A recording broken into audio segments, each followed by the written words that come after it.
오늘은 축복의 통로가 되라는 제목으로 하나님 말씀 전하도록 하겠습니다. 우리가 살고 있는 시대는 아픔이 많은 시대입니다. 지금 우리가 살고 있는 이 사회를 보면 이 심각한 역기능적 현상들을 많이 관찰할 수 있습니다. 상처 입은 사람들이 너무나 많고 이 사람들을 대하다 보면 마음 가운데 분노가 꽉 차 있는 것을 보게 돼요.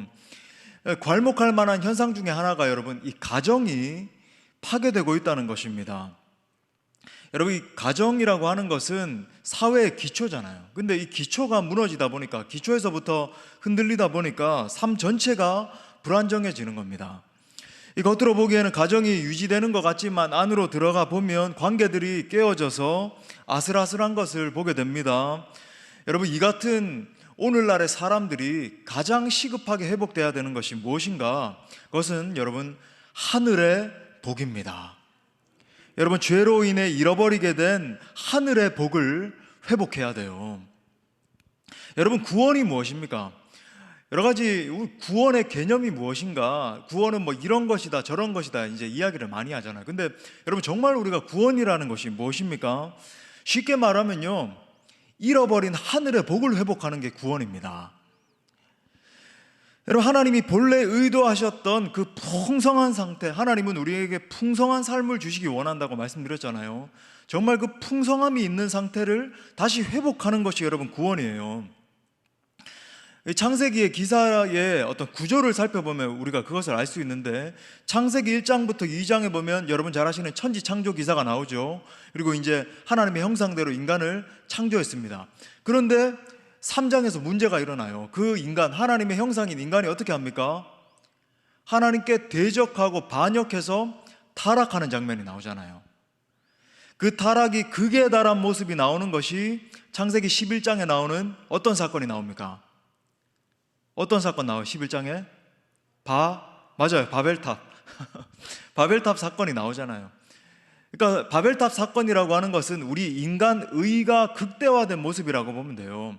우리 인간 의를 발휘해가지고 한번 하나님의 의에 도달해보자, 하나님의 그 완전하심까지 우리가 한번 도달해보자 라고 한 것이 여러분 바벨탑 사건입니다. 그리고 그 실패하고 무너졌던 인간, 철저하게 하나님을 배반해서 자기들의 의를 세우려고 했던 그 인간에 대해서 하나님이 건져내시는, 하나님의 구원하시는 그 작업이 바로 12장부터 시작되는 거예요. 그 하나님의 구원 계획을 이제 첫 번째로 실행하기 위해서 하나님이 부르시는 사람이 있는데 그의 이름이 누굽니까? 아브라함이에요. 맞아요. 예. 자꾸 우리는 대화식으로 설교를 해야 됩니다. 저 혼자 이렇게 선포식으로 하면은 여러분이 깊은 임재 가운데 들어갈 수 있잖아요. 금요일에는 이렇게 개슴츠레한 눈으로 쳐다보시면 안 됩니다. 여러분 눈을 크게 뜨시고 아브라함을 하나님이 부르시는 거예요. 아브라함을 부르신 하나님은 그냥 부르신 게 아니죠. 그 아브라함과 언약을 맺으시는데, 와, 오늘 언약까지 나오는가 좀 지루하지 않을까. 하여튼 여러분 근데 그 언약을 한마디로 요약을 하면요, 언약 신학 뭐 여러 가지 복잡한 이야기 할 수 있겠지만 한마디로 정의하면 복입니다. 복. 우리 한번 따라합시다. 복이다. 여러분 언약의 핵심은 복이에요. 아브라함을 통해서 이스라엘의 복을 내려주시는 겁니다. 그리고 그 회복된 이스라엘의 복이, 하나님이 부어주신 그 복이 온 열방 가운데로 흘러가는 것이 하나님이 언약을 회복시키시고 언약 가운데 행하시고자 하는 그 구원 계획의 핵심이에요. 오늘 본문에서 아브라함이 받은 복이 어떻게 적용되는지 한번 보십시오. 여러분 창세기 12장 2절에 보니까 내가 너로 큰 민족을 이루고 내게 복을 주어 내 이름을 창대하게 하리니 너는 뭐라 그럽니까? 복이 될지라, 복이 될지라. 여러분 너는 복이 될지라 했는데 이건 이제 원문 그대로 번역을 한 것입니다. 근데 저는 옛날 성경이 이제 요 부분에 있어서만큼은 좀 뉘앙스를 이 본문이 말하고자 하는 것을 잘 번역한 것이 아닌가 그렇게 생각을 해요. 옛날 성경은 어떻게 돼 있죠? 너는 복의 근원이 될지라 이렇게 돼 있습니다. 그러니까 원래 원문상으로 보면 너는 복이 될지라가 맞긴 맞아요. 근데 이 의미를, 이 본문이 말하고자 하는 뉘앙스는 어떤 거냐면 너는 복의 근원이 될지라. 이게 이제 뉘앙스를 잘 표현하는데, 그러니까 물론 아브라함이 복 자체다, 너는 복 자체이다 이렇게 부르신 면이 있지만 너는 복의 근원이라고 하는 의미가 뭡니까? 너에게서부터 펑펑펑 쏟아져 나오는 그 복이 근원이라고 하는 의미가 뭐예요? 흘러 넘쳐서 어딘가로 향하게 된다는 거죠. 그냥 복이, 너는 그냥 복 자체야. 물론 그 의미도 있지만은 너는 복의 근원이기 때문에 너에게서부터 흘러나오는 그 복이 열방을 적시고 너의 이웃을 적시고 지역을 변화시키고 그런 의미가 담겨 있다라고 하는 거예요. 다시 말해서 아브라함과 그가 이루게 될 큰 민족이 축복의 통로로서의 역할을 하게 될 것이다 라고 주님이 말씀해 주고 계시는 겁니다. 자, 그래서 오늘은 특별히 이 아브라함이 받았던 이 축복의 통로가 된 그 복을 바로 우리가 상고해 보길 원합니다. 아브라함에게 임한 복을 상고하면서 우리가 정말로 붙들어야 되는 그 복이 무엇인지, 그리고 우리는 어떻게 하면 그 복을 전할 수 있는 통로가 될 수 있는지 함께 나누면서 은혜를 나누겠습니다. 말씀을 통해서 하나님의 복이 여러분 모두에게 넘쳐날 수 있길 바랍니다. 그리고 여러분 그 복을 흘려보내는 그런 인생으로 설 수 있기를 바랍니다. 세 가지로 살펴볼 텐데, 첫 번째는 복의 근원이신 하나님이에요. 우리 한번 따라합시다. 복의 근원이신 하나님. 우리가 이제 찬양을 통해서 복의 근원 강림하사 이렇게 많이 찬양을 하니까 하나님 복의 근원이시지, 좀 이렇게 의미적으로만 알고 있는 경우가 많죠. 자, 근데 이 복에 대해서 참 우리가 생각을 많이 하는데, 복 많이 이야기하고 복 받기를 원하고 그러는데, 반드시 우리가 알아야 되는 것이 있습니다. 여러분, 그것은 복은 근본적으로 인간에게서부터 비롯되는 것이 아니라고 하는 거예요. 여러분, 인간에게서 흘러나오는 복이다, 뭐 이런 것이 인간에게서 나오는 그런 복이다 라고 하는 그 복을 한번 생각해 보십시오. 여러분, 우리 인간들이 보통 야, 당신 참 복 받았네요, 당신의 인생 보니까 참 복되는 인생입니다 할 때 어떨 때 그런 복에 대해서 언급을 하죠? 그 사람이 성공하면 그죠? 야, 막 저 사람 막 성공한 것 같은 거예요. 사회에서 막 명성을 떨치는 것 같은 겁니다. 그러면 참 당신 복 받았네. 여러분, 근데 한번 보십시오. 우리 인간에게서 인간으로서 뭐 성공할 수 있는 최정점이라고 하면 뭐 어떤 게 있을까요? 대기업의 뭐 총수가 되고, 아니면은 뭐 높은 명성을 떨치는 뭐 정치인이 되고. 여러분, 그런데 그런 분들의 자녀들을 한번 보세요. 그 참 대단한 복을 받았습니다, 당신은 참 막 명망이 있습니다, 이런 사람들의 여러분 한번 삶을 보십시오. 제가 참 이렇게 한국 전체적으로 보면 참 이렇게 기여한 부분이 많고, 얼마 전에 이제 정말 운명을 달리한 우리 이건희 회장, 근데 제가 보스턴에 이제 20대 때 집회를 인도하러 한번 갔었습니다. 근데 보스턴에 갔을 때 보스턴 대학에 머물렀었거든요, 기숙사에. 근데 제가 보스턴에 가자마자 처음으로 갔었는데 처음으로 들은 말이 뭐였는 줄 아세요? 여기에 보스턴 컬리지라고 있는데 굉장히 명문대입니다. 보스턴에 보면 하버드, MIT, 보스턴 컬리지, 보스턴 유니버시티, 거기 4개 학교가 굉장히 명문대거든요. 그 중에 하나인 이제 보스턴 컬리지에 이건희 회장의 막내딸이 다니고 있었다는 거예요. 막 페라리라고 하는 막 몇 억씩 하는 차 몰고 다니면서 막 그러고 했다는 겁니다. 근데 이 딸이 여러분 뭐 아시죠? 마약에 취해서 그렇게 살아가다가 스스로 그냥 목숨을 끊었다는 거죠. 여러분, 뭐 사회적으로 참 우리 한국을 위해서, 한국 경제를 위해서 기여한 바가 큽니다. 그 가문 자체가. 물론 그런 것들을 인정합니다. 근데 그런 말을 하는 게 아니라, 여러분 그 삶을 한번 보십시오. 그 인생이 과연 행복한 인생인지. 여러분, 사회적으로 성공을 했다, 스티브 잡스처럼 되었다, 뭐 베이 존스처럼 되었다, 뭐 대단한 뭐 기업을 일구었다. 여러분, 그 인생을 한번 보세요. 모든 복의 원천은 하나님이십니다. 여러분, 정말 깨달아야 돼요. 우리가 세상에 그 복 받기 위해서, 더 많은 성취를 누리기 위해서 애를 쓰는데, 여러분 그 헛된 것들, 여러분 모든 복의 근원은 하나님인 줄 믿습니다. 하나님이 주신 복만이 완전한 것이고, 하나님이 내리시는 복만이 우리에게 진정한 행복을 주는 거예요. 여러분, 오늘 본문의 3절 안에서만 봐도 계속 반복되는 단어가 있습니다. 그건 뭐냐면, 이 짧은 구절에서 여호와, 나라고 하는 표현이, 나라고 하는 표현이 5번이나 나와요. 무슨 말입니까? 여호와, 바로 내가 복을 내리는 주체라고 하는 거예요. 이 세상의 어떤 탁월한 신, 너희가 숭배하는 어떤 세상 신, 아니면 세상에서 말하는 어떤 물질, 이런 것들이 아니라 내가 바로 복을 내리는 그 주체라고 말하는 겁니다. 여러분, 여호와 하나님은 유일한 복의 여러분 수여자이신 줄 믿습니다. 여러분, 그리고 놀라운 사실은 그 하나님은 저와 여러분에게 복을 주시길 원하세요. 여러분, 기복신앙 아닙니다. 제가 여러분에게 여러분 복 받을지어다 그래서 더 막 놀라운 성공을 누리고, 그죠? 여러분 자녀가 더 큰 대기업에 들어가고 뭐 이런 식으로만 말하면 여러분 이게 이제 기복주의겠지만, 저는 그런 걸 이야기하는 게 아닙니다. 하나님의 본심이 뭔지 아세요? 하나님은 정말로 저와 여러분에게 큰 복을 내려주시기를 원하십니다. 하나님의 마음이에요. 아버지의 마음. 예수 믿고 구원받은 우리는 영적으로 아브라함의 후손들이 되었습니다. 영적으로 아브라함의 후손이 됐다라고 하는 것은 아브라함에게 주신 그 복, 아브라함에게 흘러 들어온 그 복이 우리에게도 임했다라고 하는 것을 의미해요. 여러분, 우리가 예수님 안에서 얻게 된 복들이 얼마나 크고 놀라운 복인지 아십니까? 한번 생각해 보세요. 구원의 복이 얼마나 커요.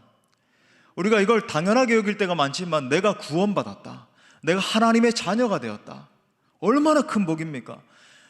여러분, 우리 본성상 완전히 타락한 존재로서 영원히 지옥 형벌을 받으면서 살아가야 되는 그런 존재였어요. 우리가 이 은혜를 잊어버리죠. 당연한 것처럼 여기잖아요.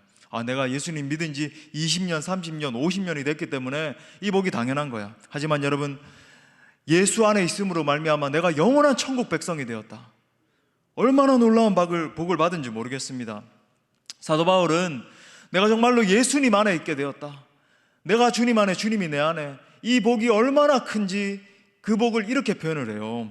빌립보서 3장 8절부터 9절에 보니까, 또한 모든 것을 해로 여김은 내 주 그리스도 예수를 아는 지식이 가장 고상하기 때문이라. 내가 그를 위하여 모든 것을 잃어버리고 배설물로 여김은 그리스도를 얻고 그 안에서 발견되려 함이니, 내가 가진 의는 율법에서 난 것이 아니요 오직 그리스도를 믿음으로 말미암는 것이니 곧 믿음으로 하나님께로부터 난 의라.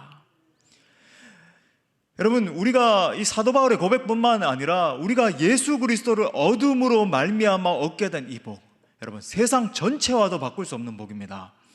여러분, 만약에 세상 전체에 어떤 일확천금을 준다 할지라도 여러분, 그 복을 예수 그리스도로 얻은 그 복과 바꿀 수 있겠습니까? 만약에 여러분, 우리가 영원한 지옥 형벌 가운데 놓여서 이 세상 가운데서는 떵떵거리고 그렇게 잘 살게 되는데, 영원한 여러분 지옥 형벌로 달려간다라고 한다면 여러분, 이 복을 바꾸시겠냐고요? 바꾸시겠냐고요? 이렇게 예수님 안에서 얻은 이 구원의 축복도 놀라운데, 또 어떤 복을 주셨습니까? 하나님의 자녀로서 이 땅 가운데서 누릴 수 있는 권세도 함께 허락해 주셨어요. 영접하는 자, 곧 그 이름을 믿는 자들에게는 뭘 줬다고요? 하나님의 자녀가 되는 권세를 주셨다. 할렐루야. 여러분, 하나님이 우리에게 본래 의도한 삶은요, 사단의 괴계를 물리치고 십자가로 승리하는 삶이에요. 그러니까 원수의 담을 뛰어넘어가는 삶입니다. 사단이 공격해오고 우리의 삶을 막 뒤흔들 때 거기 절절매고 두려워 떨고, 아이고 이제 큰일 났다, 뭐 조그만 무서운 형상만 봐도 아이고 무서워라, 날 살려라, 밤만 돼도 벌벌 떨고. 여러분, 예수 믿으면 가장 먼저 임하는 것이 뭔지 아세요? 담대함이 임합니다. 예수님 정말 정통으로 만난 사람들이 하나같이 이야기하는 게 그거잖아요. 담대함이 임한다. 여러분, 세상에서 막 무당으로 활동하고 세상에 뭐 귀신의 권세를 부리면서 살아가는 사람들 하나같이 이야기하는 게 뭔지 아세요? 사람들 딱 앉혀놓고는 막 공포심을 조장하죠. 딱 앉아가지고 뭘 했구만 절 했구만, 귀신의 능력을 힘입어서 그런 걸 할 수 있는 겁니다. 여러분, 근데 그 사람들, 그걸 하고 있는 그 무당들, 당사자들이 동일하게 겪고 있는 게 뭔지 아세요? 밤만 되면 사시나무 떨듯이 떨린다는 거예요. 귀신이 찾아와서 도저히 막 견딜 수가 없다. 제가 예전에 한번 소개했죠. 뉴욕에서 굉장히 유명한 이 무당인 존 라미네스, 제가 한번 말씀드린 적 있죠. 영적 전쟁 강의하면서. 여러분, 존 라미네즈가 굉장히 유명한 무당이었고, 실제로 무슨 이렇게 형체 같은, 사람 형체 같은 걸 가지고 칼을 가지고 와서 그걸 이렇게 푹푹 찌르면은, 허수아비 같은 걸 세워놓고 찌르면은 어떤 사람을 상징을 하고, 찌르면 진짜 그 해당 당사자가, 의뢰한 사람이 그렇게 하는 겁니다. 복수하려고. 그러면 그 해당 당사자가 심지어 엄청나게 큰 질병을 앓게 되기도 하고, 큰 어떤 어려움에 빠지기도 하고, 진짜 그런 일이 일어난다는 거예요. 그래서 이 존 라미네즈가 그 브루클린, 뉴욕에 있는 브루클린 지역에서 이렇게 탁 출몰해가지고 나타나기만 해도 사람들이 막 벌벌 떨 정도로 그렇게 공포심을 했는데, 그 존 라미네이즈 간증에 보면은 예수님 만나서 나중에 변화됐죠. 데이비드 윌커스 목사님을 통해서 변화가 됐는데, 그 간증에 보면 뭐라 그러냐면, 밤만 되면 귀신이 찾아와서 사시나무 떨듯이 떨고 도저히 공포심 때문에 이렇게 살아갈 수가 없는, 숨이 콱콱 막히는 그런 삶을 자기가 그 소위 우리 한국으로 치면 무당 활동을 할 때에 그런 삶을 살았다라고 하는 거예요. 얼마나 비참합니까? 얼마나 비참해요. 하지만 여러분, 예수님을 만난 자에게는 담대함이 임하는 줄 믿습니다. 여러분, 예수 만나면 담대함이 임하는 거예요. 원수의 담을 뛰어넘어가는 겁니다. 하나님의 창조 목적대로 살아가면서 적극적으로 긍정적으로 하나님 앞에 크게 영광 올려드리는 그런 삶을 살아가게 된다는 거예요. 여러분, 이것이 정말 하나님 만난, 예수 그리스도를 만난 사람이 정말 누리면서 살아가는 그 삶이 극대화된 형태로 나타난 것이 바로 에덴 동산입니다. 예, 타락하기 전에 에덴 동산이었어요. 의와 평강과 희락이 충만한 동산이 바로 여러분 에덴 동산 아닙니까? 사랑하는 여러분, 하나님은 우리에게 에덴과 같은 큰 복을 내려주시기를 원하십니다. 여러분, 그 큰 복이 누구를 통해서 회복됐습니까? 우리 주 예수 그리스도를 통해서 회복된 거예요. 누구든지 그리스도 예수 안에 있는 자들에게는 새로운 피조물이 되는 복을 허락해 주시는 겁니다. 여러분, 예수님 안에 있는 자들에게는 그 어떤 죄인이라 할지라도, 과거에 어떤 큰 형벌을 받을 죄를 범한 죄인이라 할지라도 하나님의 자녀가 되는 권세를 주시는 거예요. 또한 예수님 안에 있는 자들에게는 이 생명의 성령의 법으로 말미암아 죄와 사망의 법에서 해방된 그런 복을 허락해 주시는 것입니다. 그러므로 예수님 안에 있는 자들은 엄청난 축복을 받은 자들인 거예요. 예수님 안에 있는 여러분, 하나님의 자녀로서 당당하게 찬양하면서 주님 영광을 추구하면서 그렇게 걸어갈 수 있기를 바랍니다. 자, 두 번째, 우리에게 주어진 특권은 축복하는 일입니다. 우리 한번 더 따라합시다. 우리에게 주어진 특권은 축복하는 일이다. 자, 이걸 다른 말로 표현을 하자면 우리는 이 축복을, 내가 받은 이 축복을 흘려보내는 자가 되어야 된다는 거예요. 자, 본문 3절 말씀 중요한 구절입니다. 우리 다 같이 읽겠습니다. 시작.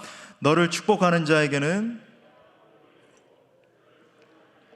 내가 저주하리니 땅의 모든 족속이 너로 말미암아 복을 얻을 것이라 하신지라. 자, 여기서 핵심은 땅의 모든 족속이 너로 말미암아 복을 얻을 것이라 입니다. 여러분, 여기 좀 밑줄을 치십시오. 여러분, 땅의 모든 족속이 너로 말미암아 복을 얻게 될 것이다. 여러분, 이 복이 바로 우리에게 주신 복이라고 하는 거예요. 예. 여러분, 복을 주시기 원하는데 어떤 방법으로 주기를 원하시는가? 이 본문에서 강조하는 단어가 있습니다. 우리가 이제 귀납적 성경 연구를 할 때 본문에서 자주 반복되는 단어를 찾으면 굉장히 본문의 핵심을 파악하기 좋아요. 여러분, 이 짧은 3절 안에 너라고 하는 단어가 몇 번이나 쓰여 있는지 아십니까? 무려 10번이나 나와요. 1절부터 3절에 보면 10번이나 너 반복됩니다. 네, 아니면 너. 여러분, 이게 무슨 말인가? 내가 너에게 복을 내리는 주체인데, 내가 정말로 너에게 복을 주는데 너는 그 복을 온 열방에 흘려보내는 자라고 하는 거예요.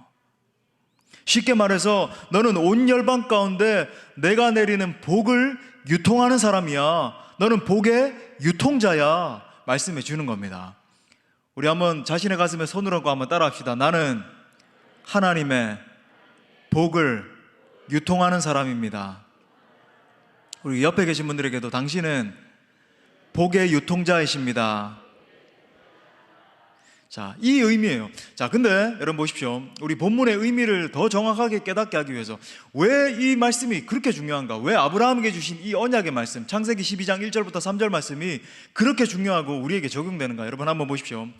이 말씀을 한번 거시적인 관점에서 제가 한번 펼쳐보겠습니다. 이게 아브라함에게만 주신 축복이 아니라 이게 역사 가운데 거시적으로 어떻게 구현되는지를 제가 한번 설명해 보겠어요. 자, 복이 유통되는 원리입니다. 복의 근원이 되신 하나님이에요. 여러분, 하나님은 복의 근원이십니다. 그러니까 하나님은 복이 충만하세요. 완전 넘치십니다. 하나님은 그런 복이 넘치시는 분이 복 자체십니다. 근데 그 복의 근원이신 하나님이 아브라함을 축복하시는 거죠. 아브라함에게 이 복을 쏟아 부어 주시는 겁니다. 그러니까 아브라함이 어떻게 될까요? 하나님의 복을 받게 되겠죠. 축복의 수여자로 서게 되는 겁니다. 복이 넘치는 거예요. 그래서 아브라함을 통해서 아브라함의 복이 온 이스라엘 가운데로 이제는 흘러가기 시작해요. 그러니까 아브라함을 통해서 이스라엘이 복을 받으니까 이스라엘은 어떻게 될까요? 복의 수여자가 되는 거죠. 처음 아브라함이 그랬던 것처럼 복의 수여자로 이스라엘 백성들이 서게 되는 겁니다. 자, 그 복을 받은 이스라엘을 통해서 사도 바울의 논지에 따르면 온 열방이 복을 받게 된다는 거예요. 온 민족과 열방 가운데 이 이스라엘 민족을 통해서 복이 흘러가게 된다. 자, 그 복이 온 열방 가운데 흐르고 흘러서 어디까지 이르게 됐냐면 저와 여러분에게까지 이르게 된 겁니다. 여러분, 그래서 우리는 누가 됐냐? 이 복이 흘러와서 하나님이 흘려보내주신 그 엄청난 복의 수여자들이 된 거예요. 여러분 보십시오. 하나님이 아브라함을 축복하시고 아브라함에게 복이 임했습니다. 아브라함을 통해서 온 이스라엘 백성들이 복을 받는 그 복의 수여자가 됐어요. 그러니까 이스라엘이 복을 흘려보내는 통로가 돼서 복을 흘려보내기 시작하니까 온 열방이 축복을 받기 시작하네요. 이스라엘을 거쳐서 유럽 지역이 주님 앞에 돌아오는 역사가 일어나고 전 유럽이 복음화되니까 나중에는 온 미주 대륙이 주님 앞에 돌아오는 역사가 일어나고, 여러분 100년, 150년 전에 코가 큰 서양 선교사님들이 그죠? 토마스 선교사님, 아펜젤로 선교사님, 언더우드 선교사님을 통해서 이 정말 척박했던 땅 가운데 복음이 흘러 들어오기 시작하는 거예요. 그리고 우리가 점점 복음화되기 시작하면서 우리나라에 정말 1000만 명이 넘는 예수 그리스도를 주로 고백하는 사람들이 일어나게 됐잖아요. 그리고 나중에는 우리를 통해서 열방 가운데 복이 흘러가는 역사가 지금 일어나게 되고 있는 겁니다. 여러분, 우리나라가 미국 다음으로 전 세계에서 두 번째로 많은 선교사를 파송했고 인구 대비는 여러분 가장 많은 선교사님을 파송한 국가가 된 거 아닙니까? 여러분 익히 들어서 잘 아시잖아요. 여러분 이게 거시적으로 하나님의 복이 온 열방 가운데 흘러가는 원리라고 하는 겁니다. 그래서 여러분 이 창세기 12장 1절부터 3절 말씀이 그렇게 중요한 거예요. 여러분 말씀하잖아요. 내가 너에게 복을 내리는데 땅의 모든 족속이 너로 말미암아 복을 얻을 것이라. 할렐루야. 자, 정말 그렇다라고 한다면 이스라엘이 복을 받았고 이스라엘을 통해서 온 열방이 복을 받았고 그 복이 저와 여러분에게 흘러 들어왔다라고 한다면 복의 수여자로서 여러분 우리는 가만히 있으면 됩니까? 안 됩니까? 가만히 있으면 될까요? 안 될까요? 지금까지 누가 흘려보냈기 때문에 우리에게까지 이 복이 임했죠? 아브라함으로부터 시작해서 이스라엘 백성으로부터 시작해서 온 민족과 열방 가운데 그 복을 받은 사람들이 그 복을 흘려보냈기 때문에, 복을 유통했기 때문에 그 복이 우리에게 흘러 들어온 거예요. 그러면 우리가 그 복을 받은 자로서 가만히 있으면 됩니까? 안 됩니까? 안 된다라고 하는 거죠. 여러분 우리는 복을 흘려보내는 사람으로 서야 될 줄 믿습니다. 복의 유통자들이 되어야 된다는 거예요. 여러분 이것이 하나님이 제정하신 복의 절대적인 원리입니다. 여러분 복을 또 다른 사람에게 흘려보내야 됩니다. 여러분 그리스도인은 이미 축복을 받은 자이고 동시에 누군가를 축복하는 자예요. 우리가 축복하지 않으면 여러분 축복을 받을 사람은 아무도 없습니다. 내가 정말 복을 받은 사람인지 아닌지를 알 수 있는 방법이 뭔지 아세요? 내 주변을 돌아보면 돼요. 여러분 내 주변에 있는 사람들이 복을 받고 있다라고 한다면 나로부터 그 복이 흘러간 것입니다. 여러분 복은 하나님으로부터 하나님의 백성에게 주어지는 거예요. 결국 그 백성들을 통해서 복이 흘러가서 여러분 흘러간 그 복을 통해서 또 다른 생명이 살아나고 또 그 생명을 통해서 또 다른 생명이 살아나고, 여러분 이것이 하나님의 복이 흘러가는 원리라고 하는 거죠. 그러므로 사랑하는 여러분, 축복하는 일은 우리가 해야 될 가장 중요한 일이고 여러분 우리는 반드시 축복하는 인생으로 서야 될 줄 믿습니다. 여러분 하나님은 그의 백성을 축복하는 자로 세우신 거예요. 우리가 예수님의 이름으로 축복할 때 그 기도는, 그 선포는 현실이 될 줄 믿습니다. 말씀 준비하는데 제가 매주일마다 여러분을 축복하면서 기도하잖아요. 평소에도 뭐 기도하면서 기도하지만 특별히 이제 축도하지 않습니까? 축도가 이제 축복 기도잖아요. 그러니까 축복 기도를 할 때마다 저는 이 마음으로 해요. 그러니까 축도할 때마다 매주일마다 하는 건데도 참 놀랍게도 굉장히 떨립니다. 떨려요. 근데 왜 그럴까? 축도를 할 때마다 이렇게 왜 떨리는 마음이 있고 한편으로는 또 설레기도 하고 굉장히 가슴 두근거리는 그런 마음이 있는데 왜 그럴까 이렇게 생각을 해보니까 아마 간절한 마음 때문인 것 같아요. 그 축도의 핵심 내용이 우리 고린도후서 13장 13절에 나오는 사도 바울의 그 축복기도 아닙니까? 우리 다 같이 한번 읽어볼까요? 여러분이 이 말씀을 선포할 수 있는 기회입니다. 저 대신에 자, 우리 다 같이 읽겠습니다. 시작. 주 예수 그리스도의 은혜와 하나님의 사랑과 성령의 교통하심이 너희 무리와 함께 있을지어다. 이 축복의 기도를 이렇게 두 손을 들고 여러분에게 선포할 때마다 얼마나 간절한지 모르겠습니다. 정말로 저는 이 복이 여러분 모두에게 흘러 들어가기를 간절히 소원하는 마음으로 축복 기도를 해요. 정직한 마음입니다. 하나님, 이 기도의 제목처럼 온 성도들이 하나님이 부어주시는 복을 누리기를 원합니다. 주 예수 그리스도의 은혜와 하나님의 그 풍성하신 사랑과 성령님의 교통하심이 온 성도들 가운데 넘쳐나기를 소원합니다. 이 축도를 할 때마다 이런 간절한 소원을 가지고 기도를 하게 됩니다. 여러분, 그런데 이것이 사실 누구의 마음인지 아십니까? 바로 우리 하나님 아버지의 마음입니다. 여러분, 하나님은 여러분을 축복하십니다. 하나님은 여러분에게 예수님의 은혜와 하나님의 사랑과 성령의 교통이 넘치기를 원하세요. 더불어서 하나님은 여러분이 그 축복을 흘려보내기를 원하십니다. 사랑하는 가족에게, 내 사랑하는 이웃에게, 친구에게, 온 열방에 있는 사람에게 그 복을, 내가 받은 그 축복을 흘려보내기를 원하신다는 거예요. 먼저는 여러분의 가족과 아이들을 축복하십시오. 우리 아이들이 정말 말 안 듣고 막 속을 새기고 이럴 때가 있잖아요. 그럴 때 막 이런 생각 하지 않습니까? 막 함부로 도대체 누굴 닮아가지고 저런 아이가 낳는지, 막 항상 자기 닮았는데, 자기를 이렇게 거울로 보면 되는데 누굴 닮아가지고 오늘 공부는 했니? 오늘 농땡이 친 건 아니니? 너 대체 왜 그러니? 왜 태어났니? 막 여러분, 그렇게 말해서는 안 됩니다. 무조건 여러분 축복의 언어로 여러분 축복해 주십시오. 가슴에 새기세요. 우리 한번 따라 합시다. 무조건 자녀를 축복합시다. 무조건 여러분 축복하세요. 세상에서 단 하나밖에 없는 나의 자녀인 것처럼, 세상의 모든 자녀들 가운데서 정말로 존귀하게 하나님이 창조한 자녀들인 것처럼 여러분 축복하십시오. 여러분, 저는요 정말 정직하게 자주자주 우리 아이들을 이런 언어로 축복을 합니다. 제가 한번 적어봤는데 이렇게 이야기해요. 이름을 부르면서, 성령아, 너는 정말로 존귀하고 멋진 딸이야. 아빠는 성령이가 이 세상에 태어나서 너무나 행복하고 감사해. 성령이는 온 세계와 열방을 누비는 딸이 될 거야. 성령이를 통해서 하나님이 크게 영광 받으실 거야. 성신아, 너는 정말로 존귀하고 멋진 딸이야. 워딩이 똑같긴 하지만 아빠는 성신이가 이 세상에 태어나서 너무나 행복해. 성신이를 통해서 하나님이 크게 영광 받으실 거야. 저는 자주자주 이야기해 줍니다. 그러니까 듣든지 안 듣든지 막 붙들어 놓고 해요. 여러분 기억하십시오. 부모의 말은 아이들을 살리는 힘이 있습니다. 우리 자녀들이 살아가다 보면 자녀들도 너무 힘겨워할 때 있잖아요. 학교 성적이 안 나오고 막 좌절하고 낭망하고, 아니면 막 친구들과 다퉜다든지, 뭐 심지어 요즘 아이들 참 못돼가지고 왕따를 막 시키기도 하고, 참 인생 살다 보면 우리 아이들도 힘겨움을 겪을 때가 많습니다. 그죠? 그 아이들에게는 정말 큰 이슈예요. 그게 너무 고통스럽고. 근데 그럴 때마다 부모님의 축복의 한마디가 그 아이를 살립니다. 내 부모님이 따뜻하게 한마디 하면서, 너는 정말로 존귀한 아들, 딸이야. 너를 통해서 하나님이 영광 받으실 거야. 지금 어렵지만 그걸 너는 충분히 극복해낼 수 있어. 하나님이 너를 크게 사용하실 거야. 그렇게 격려하고 축복할 때 그 한마디가 여러분 우리 아이를 살리는 거예요. 여러분, 우리의 언어가 얼마나 중요한지 한번 보십시오. 야고보서 3장 9절부터 10절에서 이것으로 우리 다 같이 읽겠습니다. 시작. 주 아버지를 찬송하고 또 이것으로 하나님의 형상대로 지음을 받은 사람을 저주하나니 한 입에서 찬송과 저주가 나오는도다. 내 형제들아, 이것이 마땅하지 아니하니라.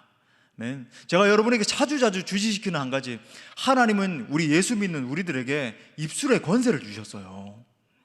그러니까 그 입술의 권세를 사용해서 여러분 주변에 있는 사람들을 축복하십시오.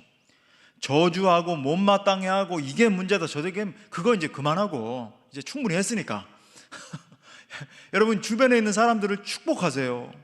부부간에 축복하고, 그죠? 친구들 간에 축복하고, 이웃을 축복하고, 나아가 온 열방에 있는 사람들을 축복하기 시작하는 겁니다.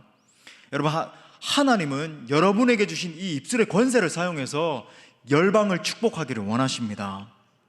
옆에 있는 사람들에게 한번 이렇게 축복합시다. 우리 옆에 있는 사람들 한번 눈을 보면서 예수님 안에서 사랑하고 축복합니다. 한번 고백합시다. 당신을 통해서 온 열방이 복을 받을 것입니다. 한번 선포합시다. 예. 당신을 통해서 온 열방이 복을 받을 것입니다. 만나는 사람마다 예수님의 이름으로 축복할 수 있길 바랍니다. 여러분, 여러분이 입술로 축복하면 여러분 그 축복이 그 사람에게 임하든지 예수님 말씀하신 것처럼 그 사람이 그 축복을 받을 대상이 아니면 그 축복, 그 복이 여러분에게 돌아와요. 여러분 자녀에게 흘러 돌아가고 축복할 수 있길 바랍니다. 마지막 세 번째로 여러분 이 축복하는 자에게 주시는 권세가 있습니다. 또 한번 따라합시다. 축복하는 자에게 권세를 주신다. 여러분 하나님은 축복하는 자를 사용하십니다. 그냥 축복이 뭐 어떤 의무로서 행해야 되는 게 아니라 여러분 축복하는 자를 사용하세요. 우리가 축복하기 시작할 때 어둠이 떠나가고 여러분 그 대상에게, 그 공동체에게 기쁨이 넘치게 시작하고 여러분 그 자리 가운데 천국이 임하기 시작하는 거예요. 여러분 이 축복은 충만한 생명이 솟아나게 합니다. 뭐 자칫 인생에 정말 힘겨운 일을 겪어서 쓰러져 있는 자에게 여러분 우리가 축복의 언어를 흘려보내기 시작하고 그 사람을 축복하기 시작하면요, 여러분 삶의 직무를 능히 감당하게 되는 힘을 얻게 되는 거예요. 축복하면 축복을 하는 자와 축복을 받는 자 모두에게 하나님의 충만한 생명이 흘러 넘치게 됩니다. 디모데전서 2장 8절에서 그러므로 각처에서 남자들이 분노와 다툼이 없이 거룩한 손을 들어 기도하기를 원하노라. 여러분 하나님 정말 우리 가운데 원하시는 게 뭐냐면 다툼과 분노의 이 열매 맺는 거 그만 두고 여러분 다툼을 맺고 계속 뭐 따지기 좋아하고 분노하고 화내고 여러분 이 열매 맺는 건 여러분 이건 정말로 사단의 열매예요. 이걸 그치고 이거 열매 맺는 대신에 거룩한 손을 들어서 기도로서 축복하기를 원하십니다. 그러니까 남자들이 그랬는데 여러분 남자에게만 해당되는 게 아니라 여러분 우리 자매님들도 마찬가지죠. 기도로서 열방을 축복하기 시작하는 거예요. 예를 들어서 지금 미얀마 사태가 난 겁니다. 우리 기독인들이 해야 될 것 중에 하나는 칼 바르트가 이야기한 것처럼 요즘 칼 바르트 이야기 많이 하는데 한 손에는 성경을 들고 한 손에는 신문을 들어야 돼요. 그래서 온 열방의 이슈들을 바라보면서 아이고 누가 뭐 잘못됐구만 누가 이랬구만 거기에 그치는 게 아니라 온 열방을 바라보면서 하나님 기도하기를 원하십니다. 예를 들어 미얀마 사태가 난 거예요. 정말 민주화를 하다가 뭐 일반 시민이 지금 뭐 몇백 명 그죠? 정말 죽어나가고 학생들이 그렇게 울며 뭐 교육이고 뭐고 다 끝났습니다. 지금 완전히 뭐 온 나라가 망하기 직전이고 GDP가 마이너스 20%가 됐다 그러니까 여러분 이건 뭐 상상을 초월하죠. 온 나라가 지금 쑥대박친데 하나님이여 저 미얀마를 불쌍히 여겨 주옵소서. 하나님 악한 세력들이 무너지고 하나님의 그 통치가 하나님의 정의가 저 땅을 다스리는 역사 일어나게 해달라고. 코로나 상황을 놓고도 참 이 우리 상황을 보면 막 이스라엘이라든지 영국 같은 데는 벌써 막 집단 면역이 형성됐다는데 우리 참 땅을 바라볼 때 답답합니다. 그죠? 하지만 여러분 우리에게 있는 건 뭐냐면 우리는 예수 믿는 사람들이 있잖아요. 아직 집단 면역은 형성이 안 됐지만 기도하는 사람들이 있잖아요. 그러면 우리는 기도하기 시작하는 거예요. 희망의 끈을 놓는 게 아니라 하나님이여 이 상황을 통치하여 주옵소서. 하루속히 우리가 자유롭게 마음껏 주님을 찬양하고 예배하는 역사 일어나게 해달라고. 저 북한을 놓고도 하나님이여 악한 정권이 무너지고 하나님 저 땅에서 눈물 흘리고 있는 사람들이 하나님 해방되는 역사 일어나게 해달라고 온 열방을 바라보면서 기도하기 시작하는 거예요. 하나님은 우리가 기도로서 가정을 축복하고 교회를 축복하고 나아가 온 열방을 축복하기를 원하십니다. 여러분 우리가 기도하기 시작할 때 그 복이 온 땅 가운데 흘러 들어가게 될 줄 믿습니다. 나아가서 여러분 우리는 예수 그리스도의 복음을 전함으로 축복을 흘려보낼 수 있습니다. 이게 참 중요해요. 여러분 내가 어떻게 축복받은 존재가 됐는지 생각해 보세요. 근본적으로 어떻게 축복받은 존재가 됐습니까? 예수 그리스도의 그 피권세가 내게 임함으로 말미암아 내게 하나님의 복이 임하게 됐잖아요. 다른 복이 여러분 다른 어떤 비결이 있습니까? 내가 예수 믿고서 나의 모든 것 다 변했네. 모든 공포 내게서 물리치시니 내 맘 항상 주 안에 있도다. 내가 예수 믿음으로 말미암아 이 복이 내게 흘러 들어오게 됐잖아요. 참 얼마 전에 이 말씀 막 묵상하는데 주일 아침에 이 말씀을 묵상하는데 그러니까 이 본문을 통해서 설교하려고 했던 건 아닌데 이제 이 말씀을 묵상하다가 너무 막 성령께서 임재하시는 게 느껴지는 거예요. 그래서 막 감격 가운데 막 눈물이 나는데 일부 예배 이제 설교하기 전에 울면 안 되잖아요. 그러면 목소리가 잠기니까 얼마나 이 울음을 참았는지 모르겠습니다. 이 말씀 읽는데 감격이 막 터져 나오는 거예요. 로마서 8장 1절부터 2절 우리 다 같이 읽겠습니다. 예수 믿는 자에게 주시는 권세예요. 시작. 그러므로 이제 그리스도 예수 안에 있는 자에게는 결코 정죄함이 없나니 은인 그리스도 예수 안에 있는 생명의 성령의 법이 죄와 사망의 법에서 너를 해방하였음이라. 할렐루야. 예. 결코 정죄함이 없다. 왜? 예수 그리스도 안에 있는 이 생명의 성령의 법이 죄와 사망의 법에서 나를 해방했기 때문에. 예. 얼마나 놀랍습니까? 얼마나 놀라워요. 여러분, 근데 이 복을 나만 누리는 게 아니라, 이 해방의 복을 나만 누리는 게 아니라 내 옆에서 죽어가고 있는 그 영혼에게 전해야 된다는 거예요. 여러분, 우리가 행축을 준비하면서 이제 1차 작정을 앞두고 있습니다. 이번 주일날 이제 작정을 하려고 하는데 모두가 이제 기도하면서 여러분 준비하고 계신 줄 압니다. 때를 얻든지 못 얻든지 말씀을 전파하라고 하는 주님의 명령을 기억합시다. 그리고 여러분, 이 주님의 복을 흘려보낼 수 있는 기회가 영원하지 않다는 것도 여러분 기억합시다. 다음에 하지, 뭐 기회가 오면 하지, 뭐 언젠가 이렇게 좀 기다리다 보면은 내 사랑하는 남편에게, 자녀에게, 내 이웃에게 전할 기회가 있겠지. 여러분, 근데 목회를 하다 보니까 때로 이렇게 피눈물을 흘리는 걸 봐요. 내가 그때 전했어야 되는데.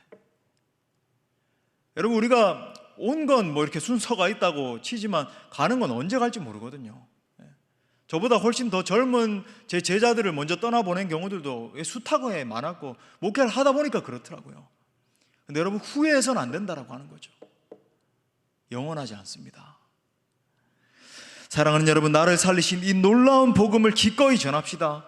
여러분, 복음은 내게 주신 이 복을 흘려보낼 수 있는 최고의 비결입니다. 여러분이 복음을 전함으로 말미암아 그 사람을 축복하면 그 사람은 영원한 생명을 지닌 존재가 되는 거예요. 하지만 여러분, 우리가 내게 임한 이 복을 흘려보내지 않는다라고 한다면 이 축복의 통로로 부르신 하나님의 부르심을 거절하는 격이 되는 겁니다. 미국의 저명한 설교자이신 이 존 맥아더 목사님이 하신 말씀을 잊을 수가 없습니다. 여러분, 한번 들어보십시오. 일기 형식으로 이렇게 썼어요. 내가 10대 후반이 되었을 때 아버지께 주께서 저를 설교자로 부르시는 것 같습니다 라고 말씀드렸다. 본인도 신실한 설교자이셨던 아버지는 존, 그것은 너가 가질 수 있는 가장 큰 소명이구나 라고 하시면서 성경 한 권을 주셨다. 성경 앞면에는 사랑하는 존, 말씀을 전파하여라 라고 적어주셨다. 그것은 내게 주신 아버지의 유일한 유산이었다. 아버지께서 내게 하신 일이었고 할아버지께서 하신 일이었으며 내 증조 할아버지께서 하신 일이었다. 실제로 5대에 걸쳐 말씀을 전파하고 있다. 그리고 그것이 바로 사도 바울이 디모데에게 하라고 한 일이다. 사랑하는 아들아, 너는 말씀을 전파하여라. 바울은 그의 생애를 마감하며 교도소에서 유배가 아니라 처형을 기다리고 있었다. 어느 날 도끼 머리가 햇빛에 번뜩이면서 그의 머리를 몸에서 분리시켰을 때 그는 영원한 상급에 들어갔다. 그 바울이 마지막 유산으로 쓴 편지가 바로 디모데 전후서이다. 말씀의 결론을 맺겠습니다. 사랑하는 성도 여러분, 여러분은 복의 유통자입니다. 여러분, 내가 축복하지 않으면 이 축복의 통로를 막는 거예요. 여러분, 이제 여러분의 입술을 열 수 있기를 바랍니다. 여러분의 두 손을 높이 들고 축복할 수 있기를 바랍니다. 가까이에 있는 사람들로부터 먼 곳에 이르는 그런 사람들까지 축복하기 시작하십시오. 여러분의 언어를 사용하셔서, 여러분의 기도를 사용하셔서, 또한 복음을 전함을 통해서 여러분 축복하게 될 수 있기를 바랍니다. 여러분, 여러분이 축복하기 시작할 때 하나님의 복이 그 영혼들 가운데, 열방 가운데 임하기 시작하는 거예요. 그때 개인과 가정이 회복되고 관계의 변화가 일어나기 시작하고 어두움이 떠나가고 천국이 임하는 것을 보게 될 것입니다. 이 수많은 악당과 저주가 가득한 이 세상에서 축복의 통로로 쓰임받기를 축복합니다. 아무쪼록 여러분, 축복의 통로가 되기를 원하는 여러분 모두에게 우리 주 예수 그리스도의 복이 흘러 넘칠 수 있기를 간절히 축원합니다. 아멘. 우리 말씀을 주신 하나님께 영광의 박수 올려드립시다. 다 함께 뜨겁게 찬양하고 나에게 놀라운 복을 주신 그 주님을 높여드리며 기도합시다. 예수님, 가장 귀한 이름이십니다.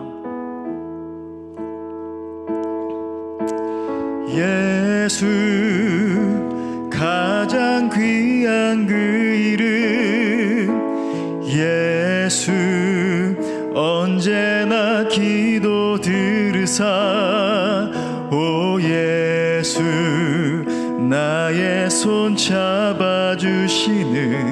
가장 귀한 그 이름 아멘. 예수 찬양하기 원하네. 예수 찬양하기 원하네. 아멘. 예수 처음과 나중 되시는 오 예수 날 위해 고통당하신 가장 귀한 그 이름 예수 왕의 왕이 되십니다. 예수 왕의 왕이 되신 주 예수 당신의 끝없는 사랑 오 예수 목소리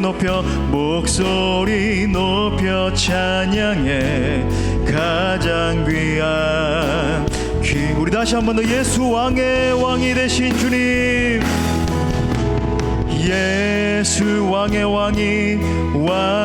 왕이 되신 주 3절 예수 당신의 끝없는 사랑 오 예수 목소리 높여 찬양해 가장 귀한 그 이름 우리 찬양합시다. 이 세상을 살아가는 동안에 이 세상을 살아가는 동안에 나의 힘을 의지할 수 없으니 기도하고 낙심하지 말 것은 주께서 참 기쁨이 되심이라. 주의 길을 걸어가는 동안에 세상의 것 의지할 수 없으니 감사하고 낙심하지 말 것은 주께서 참 기쁨이 돼. 함께 고백합시다. 하나님의 꿈이 아멘. 하나님의 꿈이 나의 비전이 되고 예수님의 성품이 나의 인격이 되고 성령님의 권능이 나의 능력이 되기 원하고 바라고 한 번 더 고백합시다. 이 세상을 살아가는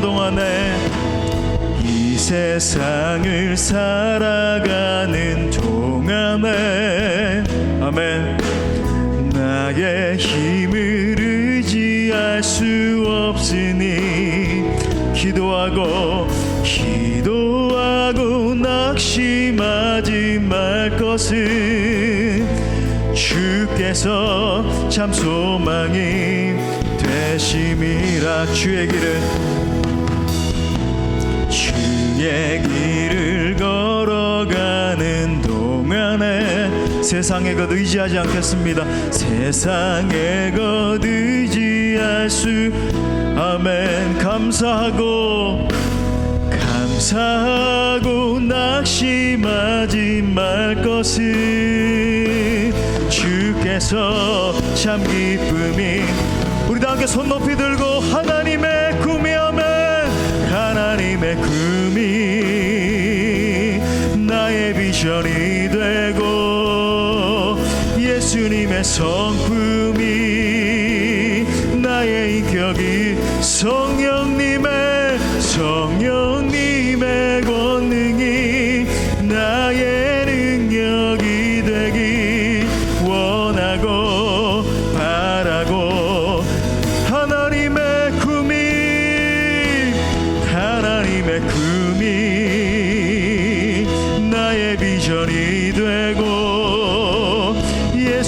내 성품이 나의 인격이 되고 성령님의 권능이 나의 능력이 되길 원하고 바라고 기도합니다.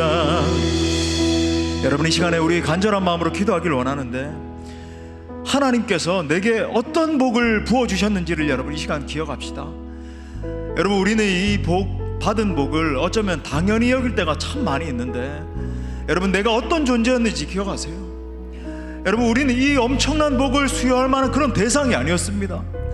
영원한 지옥 형벌에서 영원히 탄식해도 부족함 없는 그런 죄인이었는데, 여러분, 우리가 십자가의 그 은혜로 건져주신 거 아닙니까? 여러분, 이 시간에 함께 기도할 때, 하나님, 예수님을 통해서 내게 주신 이 엄청난 은혜, 엄청난 축복에 감사를 드립니다. 원래 본질상 죄인이었던 나, 아무런 소망도 없던 나에게 생명의 복을 허락해 주셔서 감사합니다. 이제는 내게 주신 그 복을 흘려보내는 축복의 통로로 서게 하여 주옵소서. 이제는 내게 주신 이 은혜를 가지고 다른 사람을 살리는 사람으로 서게 하여 주시옵소서. 우리 다 함께 주님을 간절히 찾고 기도합니다.